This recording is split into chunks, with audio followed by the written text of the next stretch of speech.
I don't know. I wish Todd Park could muster some enthusiasm for this cause. It is true. I think every great cause needs an evangelist, an entrepreneur at the heart of it. Give another round for Todd Parks, because he is absolutely fantastic.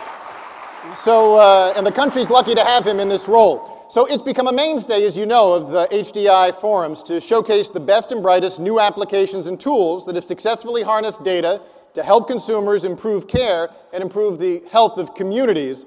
That's going to be featured. This year, Health 2.0 managed a competition that, as Todd mentioned, saw something like 230 app submissions. Once the judges' results came back and the top 55 apps were determined, Health 2.0 hosted virtual auditions in order to determine best apps that would get demonstrated on the main stage in the afternoon demo sessions and in topic-specific breakout sessions. Health 2.0 worked with the organizations you're about to see during the morning sessions, using their deep knowledge about the data sets and development to help get us to where we are today. Over the course of the two-day meeting, more than 55 of these best apps will be demonstrated on the main stage, in afternoon apps demo sessions, and in those breakout sessions. These and many more apps will also be showcased in the Data and Apps Expo in the West Salon across the hall. In the first session, applications and tools that have successfully harnessed data to help improve the health of communities will be featured. So to kick us off, I'm pleased to introduce Deryk Van Brunt, President and CEO of Healthy Communities Institute, and Kevin Moley, member of the board of the Healthy Communities Institute, to present the Healthy Communities Network. Welcome.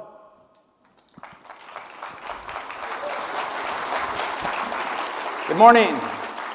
I'm Deryk Van Brunt. This is my colleague, Ambassador Kevin Moley, and we're here to give you a demonstration of the Healthy Communities Network, which is a web-based information system that is now in use in 35 states around the country. Essentially, it takes data from the health indicators warehouse and of roughly 40 other data sources and creates local dashboards for stakeholders at the city, county, regional level. Before we show the demonstration, we're also making an announcement, which is that Kevin Moley, the former Deputy Secretary of Health and Human Services and former United States Ambassador to the United Nations, is joining our organization as a board of directors. Kevin, while I bring up the website. Yeah, thank you and good morning. 20 years ago, presidential election year like this year, I was Deputy Secretary at HHS, and you'll hear from Bill Core with an announcement of initiatives later on, who's currently the Deputy Secretary of Health and Human Services.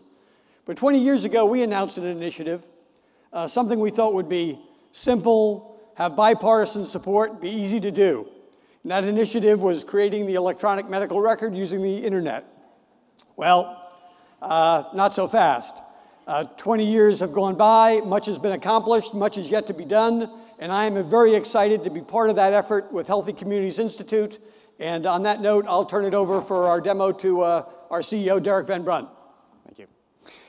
Okay, so we're at a website that's a portal, part of this Healthy Communities Network for Miami-Dade, Florida. And the sponsors behind this particular portal is the Health Planning Council of Southeast Florida, which is a combination of the health department, hospitals, and other local stakeholders. And the front page, if you will, is really a place where all stakeholders and members of the community can go to find out upcoming events regarding community health and latest reports and all these kinds of good things.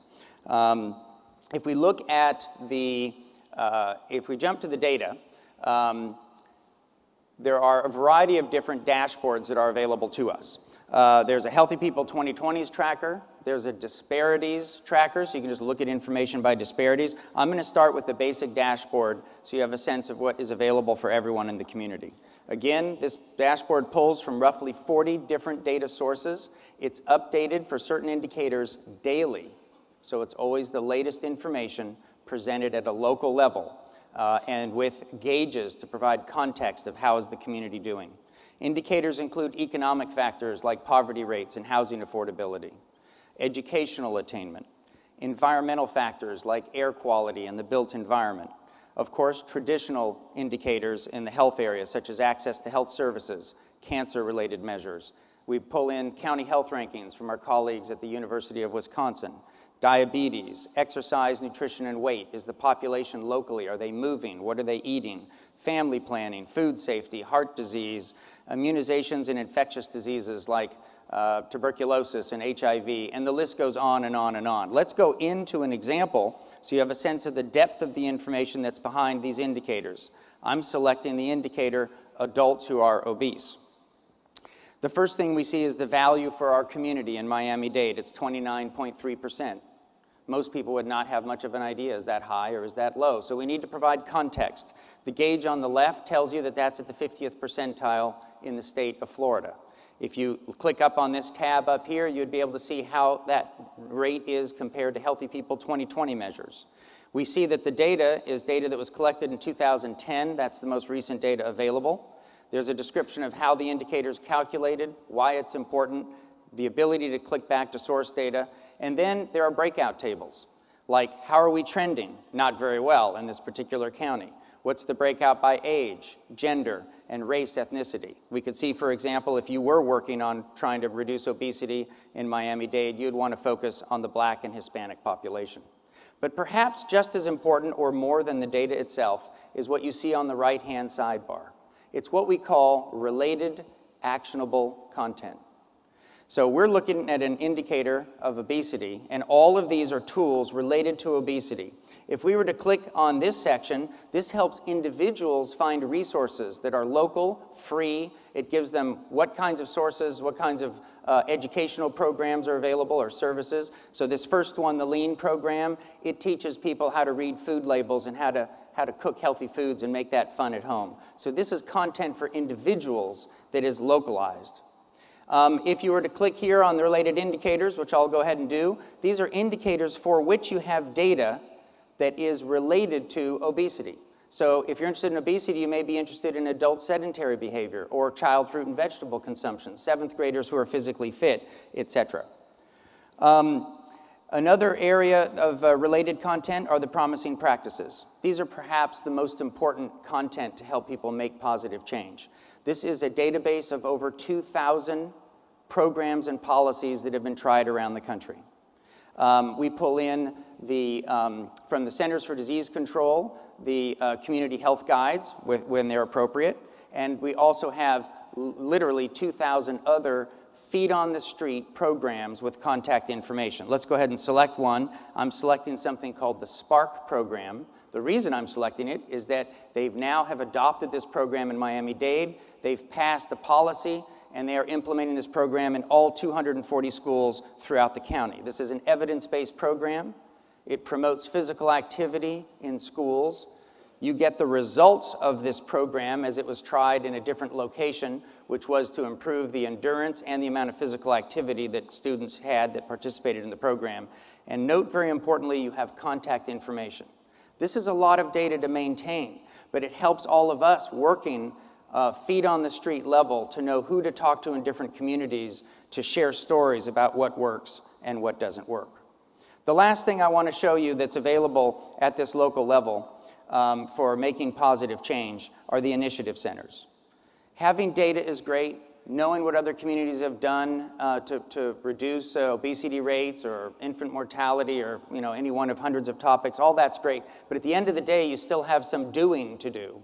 And so what these are what are the groups working on reducing obesity today in Miami-Dade. Each one of these is clickable. I'll click on the first one. This is a group that's focusing on promoting physical activity for all students and children throughout the county. And if you click and you can see what indicators they're tracking.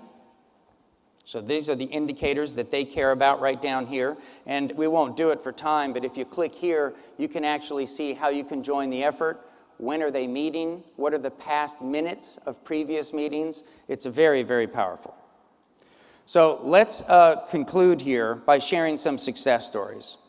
We're working with hundreds of organizations across the United States. And we've categorized the success stories into 3 groups. The first is when you put up a dashboard at a local level of health and quality of life indicators, it sort of becomes the one source of truth.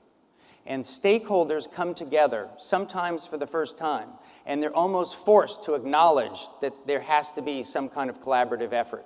This is exemplified in San Francisco, where over 100 organizations use the dashboard to select 10 top focus areas, and they are now using the system to track their progress to those 10 goals. So dashboards become a catalyst for collaboration. You can't run, you can't hide. A second area are process measures. Communities that are working, not jumping out to try and fix the end result, outcome measures, but process measures like promoting physical activity. We heard about Miami-Dade and their schools program. Sonoma County is another. They implemented a program from the database called iWalk. They now have 42 active walking groups. Doesn't sound like much, but these are 42 groups that are meeting every week in fairly large groups of people. It's sustained, it's free, and it's growing month by month. And they're very excited, and it's one of several programs that they're implementing. And then there are those that are doing more clinically oriented work. That's exemplified in Delaware Valley, Pennsylvania, where they've implemented a program they learned about again in the Promising Practices database. This happened to be a program tried at Stanford. They talked to the folks at Stanford because there was the contact information. And they've now implemented the program. It helps individuals with chronic diseases better manage their condition and have more confidence to manage their conditions. And it's so successful, and patients are scoring off the charts on the values, the evaluation metrics, that they're now going to expand this by over an order of magnitude throughout the region. So we'd like to close by saying that the Health Data Initiative and the Health Indicators Warehouse, this is not a nice to have. This data works. If you take the data and you combine it with resources at the local and state level to help people take informed action, we're seeing the success stories, and we're looking forward to being part of a chorus of evaluation research that demonstrates the value of this going forward. So a big thank you to the Secretary, Deputy Secretary, Todd Park, and their teams. Please keep this going. It's working, and for those of you that want to explore any synergies with us, come join us at our booth. Thank you very much.